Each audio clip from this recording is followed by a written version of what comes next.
Hi, good morning po sir, alias sir. Sir, ito po yung actual video test ng order nyo. Gigabyte GeForce GTX 1050 2 GB. Yan po siya. Yan, napakatahimik lang yung fan, tsaka yung compare sa ibang fan, malaki po yan yung fan niya. Tapos ito po yung per mark, liter po at pakita ko muna yung serial number niya. Yan yung serial number niya. Tapos sir, panood lang po, yung mga warranty sticker po natin, bawal po alisin. May warranty po kayo, 30 days upon item receipt po. So, pag may issue po kayo, yan, message nyo lang po kami. Huwag nyo po alisin yung warranty sticker para hindi po ma-void yung warranty nyo. Pag inalis nyo po or binuksan yung warranty sticker po niya, may mabovoid po yung warranty. Hindi po kami mag-accept ng warranty claim. So, lahat naman po ng store ganun, may mga warranty sticker po yan. So, pag may problem po, message nyo lang po kami.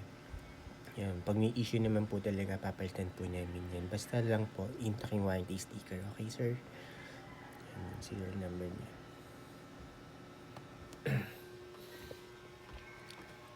Ayan. Ito yung per mark. Ayan. Time running niya, ayan. 2 minutes. Ayan. Ayan. Ito yung mga reading na po na yan, yung naka-overlay. Yan. MSI Afterburner software.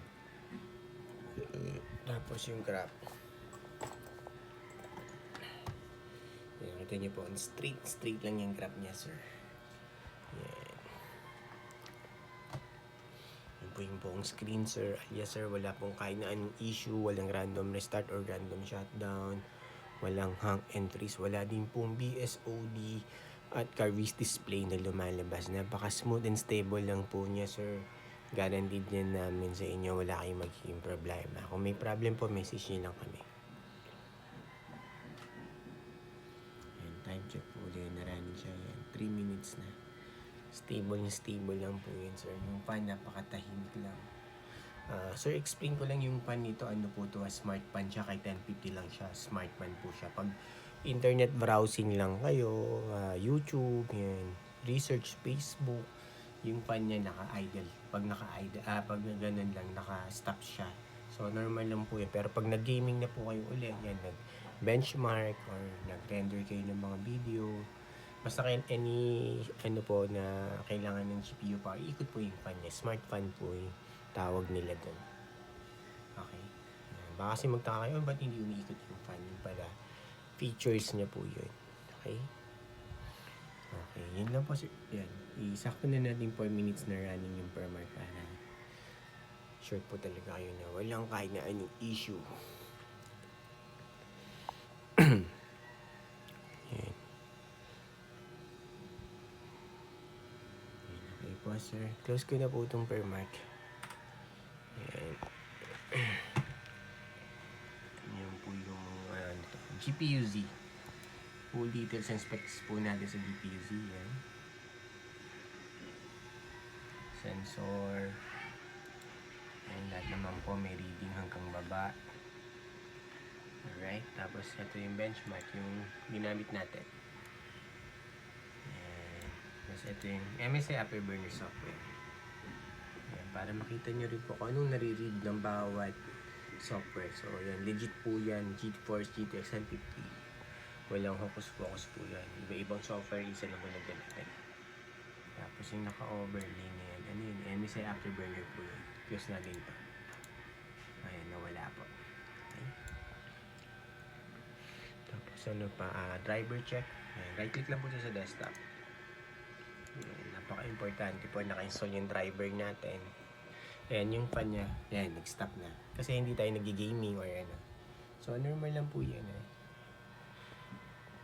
Kasi ibig sabihin hindi nyo naman kailangan ng power. So, yan. Lahat po ng mga video call ngayon, yung mga latest, ganyan na. So, normal lang po yan. So, mga lumang video call usually wala yan. Running lang lagi yung fan. Lahat po ng ngayon, ng mga bagong video call, yung mga pinaka-latest, ganyan siya. Pag idle lang siya, nakastop po yung fan. Yan, ito po yung tawag dito. Driver, naka-install. System information po ng driver. Yan. Meron din po kasing video card na hindi kayang nag-insulin driver. Ibig sabihin po na may issue pa rin po yun.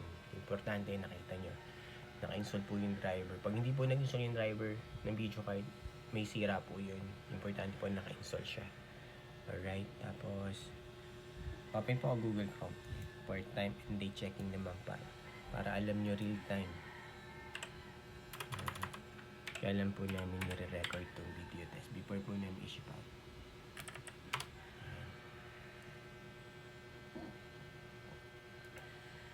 Yan po. 10:24 AM, Sunday, June 29, 2024. Yan po yung current date and time natin. Real time po yan. Okay? Yan. Yan yung pa nakastop. Isa pa. PH time now. Para dalawa. Yung reference natin. Yan. Alright. Yan po. Same lang. So, pag gusto nyo po i-double check kung legit kung time and date checking natin yan, pwede nyo pupuntahan yung website. Pinuntahan natin yung dalawa. Ito din po yung isa. Okay po. Okay, yun na po sir, alias sir. Close ko na to and shutdown para ma-ship out na po namin ito today. Yan. Yan yung file nakastop po bukas po yan pero working yun. Baka magulit lang po kayo.